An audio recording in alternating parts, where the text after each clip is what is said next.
in this previous game yesterday, dropped 31, 5, and 6.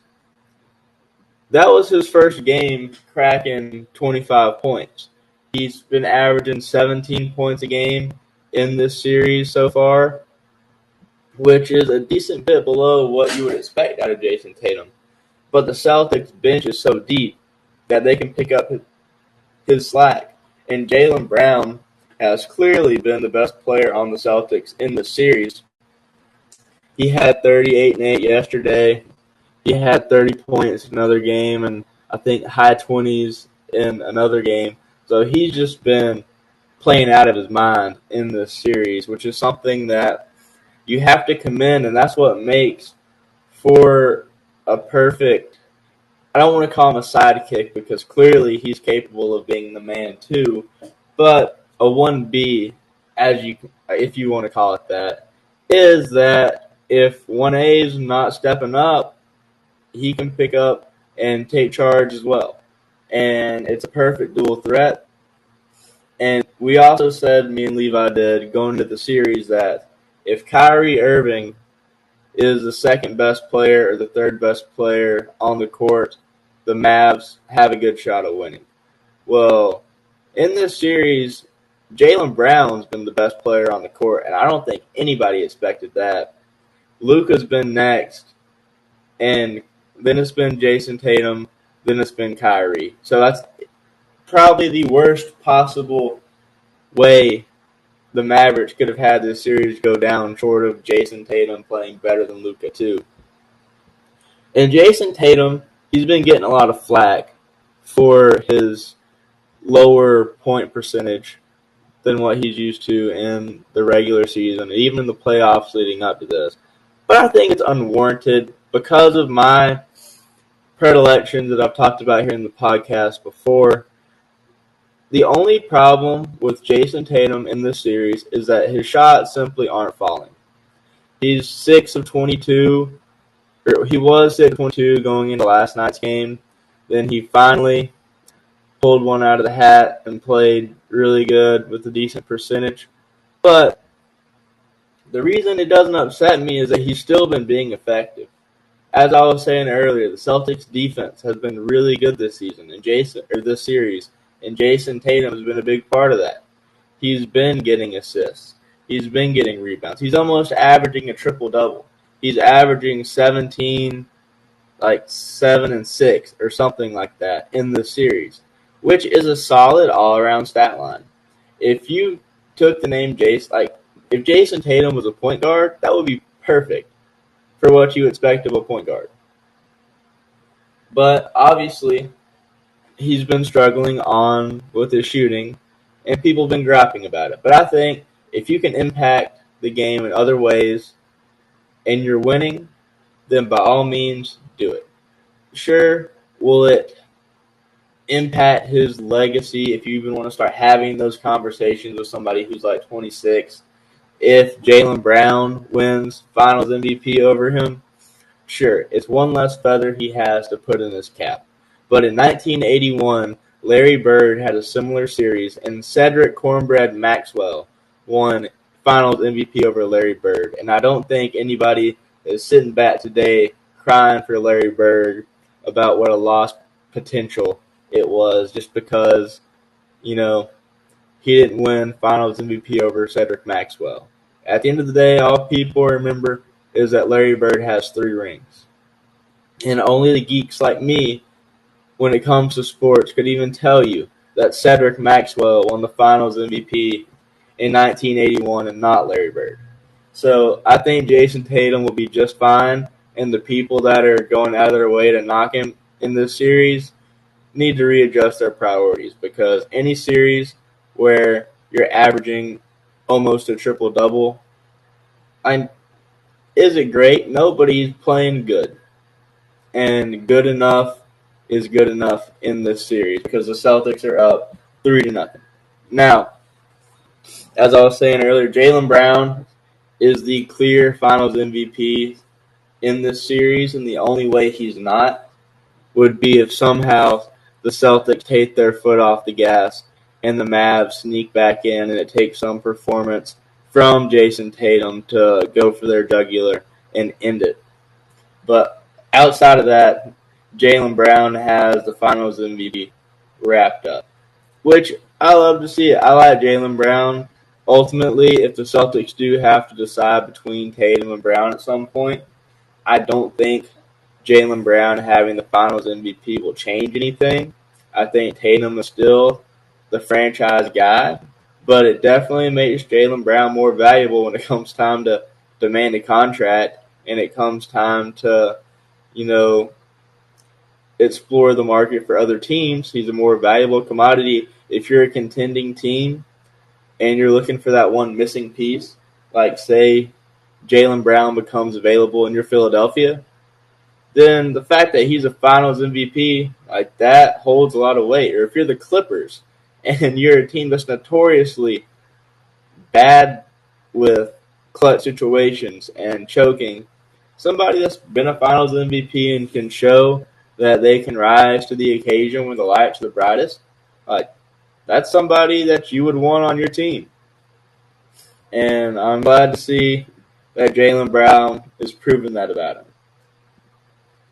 The other big news in the sports world right now is that Caitlin Clark did not make Team USA and instead was cut. A lot of people are feeling a lot of different ways about that. Personally, I think it's stupid, but because everybody else is talking about it, figure I'll put in my 2 cents here as well. Essentially, if you're being economic about it, if you're looking at it from a front office standpoint of what can the WNBA best do to promote its brand and get eyeballs on their product, then not picking Caitlin Clark on Team USA was a bad call. Quite simply, whether people like it or not, whether people say it's because of the color of her skin or because of whatever reason, Caitlin Clark's the face of the WNBA right now. That's just facts. If you took Caitlin Clark out of the WNBA right now, there would be a lot less viewers. So, because of that, if you're the WNBA or Team USA women's basketball, with the two kind of run in the same car, and you're trying to actually promote and build up the brand of women's basketball in America, you put Miss America on your team. Because Caitlin Clark, whether you like it or not, she's America's sweetheart right now. But the WNBA has seemed like it's going out of its way to not take advantage of the golden goose that's been placed in their lap. Now, from a meritocratic standpoint, is Caitlin Clark one of the 12 best players in the league? Probably not. But I will counter with this. I don't know much about the WNBA. Me and Levi both only really follow it when it comes time to talk about Caitlin Clark. So I'm not going to pretend to be an expert on the ins and outs of all these players and their statistics and everything. But I think she should have made the team over Diana Taurasi. Diana Taurasi is 42 years old and has been to, I believe, the last 6 Olympics on behalf of Team USA. Maybe the last 4. I don't know. I'm not going to do the math to see how many years that would be, but she's been to a lot of Olympics. She's 42 years old, and her and Caitlin Clark pretty much have the exact same stat line. So, she's been to 5. This upcoming Olympics will be her 6th time on Team USA women's basketball. So she's had her day in the sun. She's like the Carmelo Anthony of women's basketball in the Olympics. Caitlin Clark's stats are just as good as hers. She's younger and she's the future. Why not build towards your future? And to counter or to give an example of what I'm talking about, in 1992, when the NBA put together the Dream Team, they didn't put together the 12 best players in the NBA because Magic Johnson and Larry Bird were on that team. Magic Johnson, at that point, hadn't played basketball in over a year, and Larry Bird was a legacy pick. And also, Christian Laettner was on that team because they wanted to throw a bone to the college players. And Christian Laettner made that team over Shaq. So clearly, the criteria wasn't what's going to be the 12 best, 15 best, however many players are on the dream team, players that we can put together. It was a combination of who are the biggest names we can put out on the court to broadcast the NBA to a national and international audience, and a combination of giving Christian Laettner some recognition for his outstanding college career, because people my age and younger might forget this. Christian Laettner is one of the greatest college basketball players of all time. Now, the kicker, though, when it comes to college basketball players, if you're one of the greatest college basketball players of all time, it probably means you played a couple years of college basketball, which probably means you weren't good enough to go straight to the NBA when you had the opportunity. I checked it. So, I think, basically, the WNBA should have followed the NBA's example from 1992 and tried to focus on building their brand and reaching as wide an audience as possible. And it's not like if you put Caitlin Clark on there, it will somehow jeopardize the chances of Team USA women's basketball winning, because they've won their last 53 straight games. Women's basketball at the Olympics is how men's basketball used to be in the late 90s, in that it's not a matter of if Team USA will win, it's a matter of how much. And you could even argue Caitlin Clark should have had a spot on the team over Diana Taurasi just based off of stats. Essentially, the WNBA looked at the two players and they chose the legacy pick over the future cash cow, let's build our brand pick. And, I don't really care too much either way, but just for my 2 cents, I think they made the wrong choice, because there are a lot of people that would have watched the games if Caitlin Clark were there that are not going to watch now. So they kind of shot themselves in the foot as far as reaching a wider international audience. On the note of the Lakers, the UConn coach, I forget his name, has decided to stay at UConn, which pretty much leaves J.J. Redick sitting awkwardly by himself with a woman who tried to leave him for a better choice, but that better choice said no, and now she's going to come crawling back and talking about how he was the right pick and we didn't want anybody else but you, JJ. So, hopefully JJ Redick is a forgiving man and will take the Lakers' job, because I think it's stupid the Lakers want JJ Redick, but if the Los Angeles Lakers come to you and give you a chance to coach, you take it. So, I hope he can make the most of it. He might go down as being the last coach LeBron James ever has. So, that's an interesting distinction to have. They're currently podcast buddies, so hopefully their personal relationship will make LeBron go easy on him and let him actually make some of the decisions for once. But it doesn't matter who the coach is. The Lakers aren't going to be much next year. LeBron, I don't know if he's out or not, but it'll be interesting to see what he ends up doing, if he's dead set on playing with Bronny or not, because the NBA draft is coming up here in a couple of weeks. The Hawks have the number 1 pick. I'm just saying, Atlanta, if you really want to make a splash, see if you can get LeBron, because Lord knows the Hawks need to do something to make themselves relevant. Trae Young clearly didn't do the trick. Yeah, the NBA draft is in 13 days.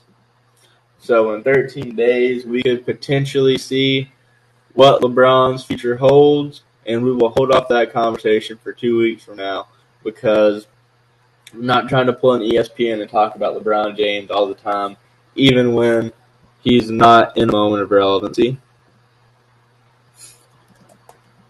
Somebody who is having a resurgence in relevancy coming up is Drew McIntyre. After WrestleMania, he's been kind of quiet, but WWE is coming to his home country actually, of Scotland here in 2 days, and that will be an insanely hyped show.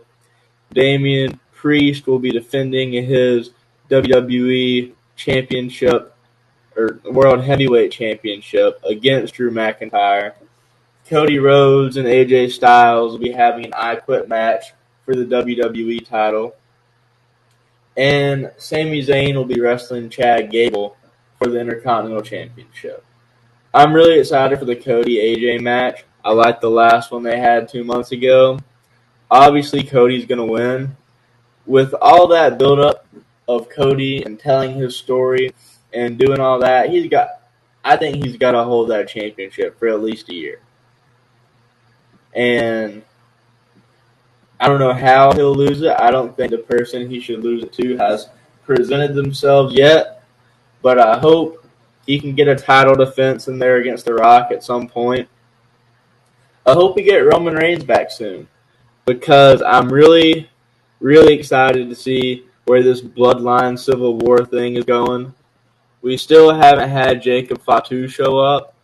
It should only be a matter of time before that happens. He's been signed with WWE for months now. It's just a matter of how they want to debut him. And, I mean, whenever that happens, that will be just fantastic to see. And like I said a couple weeks ago, my prediction is going to be Roman, the Usos, and Jacob Fatu against The Rock, Solo Sikoa, Tongaloa, and Tama Tonga. And that should be the story of either this year's WrestleMania or next year's WrestleMania. Because I think somewhere before that you do Cody Rhodes versus The Rock.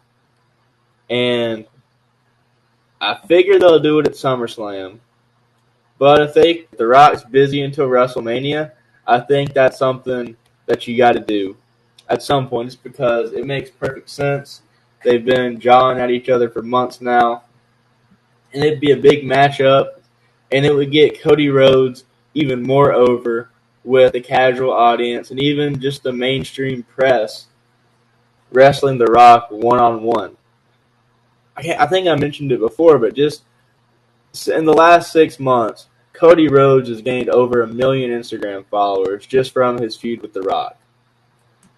So, I mean, the more mainstream attention that they can put on Cody Rhodes, the more they can get the WWE brand out there.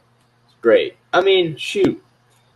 I don't know why they didn't have him on Jimmy Kimmel or Jimmy Fallon after he won the title. Like, that sort of press stuff, after the NBA Finals or after the Super Bowl, you always send the franchise player of whatever team won to go do the talk shows and talk about everything. So I wish WWE would really embrace sending their big stars on the media circuits more often to try to get them more mainstream attention. Boxing, too. That's not going to gripe about boxing and why it's struggling in popularity, but I think that would help. And whenever The Rock comes back, it's just going to be a lot of fun. Now, Ricochet, who is a mid-card wrestler for WWE, he decided to tell them this week that he was not going to renew his contract, and they wrote him off TV. And, man, did they do that in such brutal fashion. They had Braun Strowman just absolutely wreck him and send him to the hospital on Raw as their way of writing Ricochet off television. And hey, what a way to go. But I expect Ricochet will be making his way to AEW here soon. And he'll probably immediately jump into a feud with Will Ospreay because they've had just classic matches over on the Indies before, and it's something Will Ospreay has been pushing for on social media here for a while. So I'm sure Tony Khan would love to throw one of his top stars a bone by putting him in the ring with one of his greatest rivals. And Chad Gable is currently facing a contract extension. He is under negotiations from what we know with WWE so far. And he's in the middle of a big Intercontinental Championship program and a heel turn. So I think it's just a formality of whether or not he's going to resign. Becky Lynch has lapsed her contract, and she is probably going to renew at some point, but I think she's just taking time off. She's got a young kid. She's probably just trying to be a mom right now and focus on the more important things in life. So good for her. But that's kind of where WWE's at the moment. Now, last night and on Sunday, I went to the Braves-Nationals game. Got to see Nationals Park for the first time. Great stadium. The game, not so great for the Braves. They got off to a really good start. They had about 2 runs in the second or third inning, and they held the Nationals scoreless until the 5th. But after the 5th, the bottom just fell out. I don't know what changed, but the Nationals went on just a huge rally. Ended up going up like 5-2. Then the next inning, they pushed it up to 8-2. Final score was 8-3. The Braves looked like a car that was going up a hill and its motor just gave out. Not even halfway up, like a quarter up the hill, and just immediately rolled back down to its doom. So that was rough.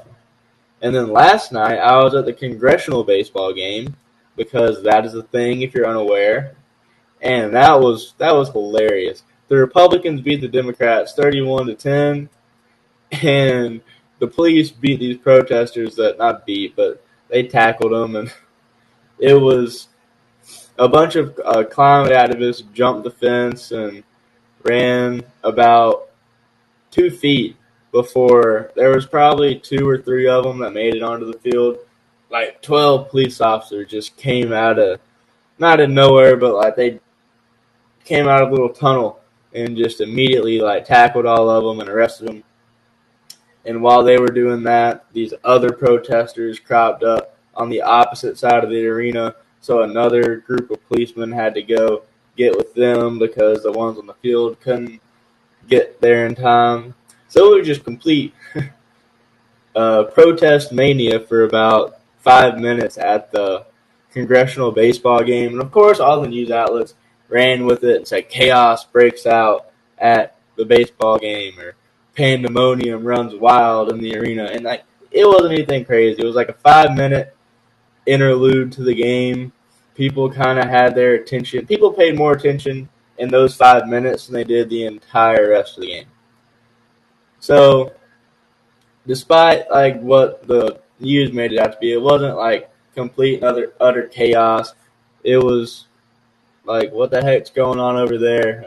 They got it handled, and everybody just kind of moved on. But it was still like pretty interesting to see that happen in real life, and like it's cool, not cool that happened, but like when you see like a breaking news alert and you're a part in some small way of the breaking news alert because you're at the game, it's like, they're talking about us on the news. But the game was really fun. A lot of those Congress people can ball.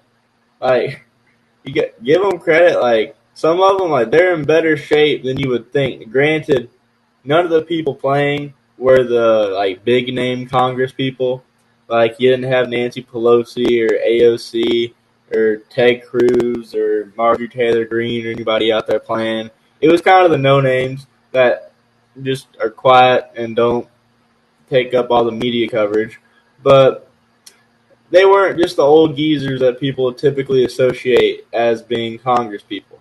So, hey, good on them for having the athletic talent to go out there and play in Nats Park. And they didn't even, like, move into pitcher's mound or lowering the bases, or even like if you look at the MLB All-Star game sometimes in the celebrity game, they'll put out like a little outfield fence that is closer in than the one the stadium has. That way you can still have the anticipation of maybe they'll hit a home run. No, they straight up just played professional baseball for 7 innings. And there was even an inside the park home run. So it was super entertaining. Like I said, 31-10 final score. The game was not close at all. But it was still just like the novelty of it is something that if you're ever in DC around the time of the baseball game, I would definitely recommend it to anybody that would want to go.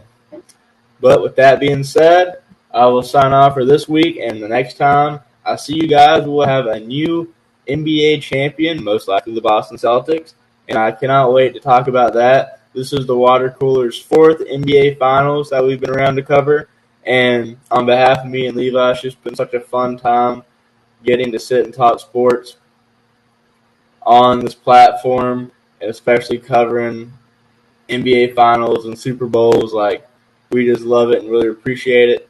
And thanks to all the people that watch us. It just means the world to us. So, that being said, we'll see y'all next time.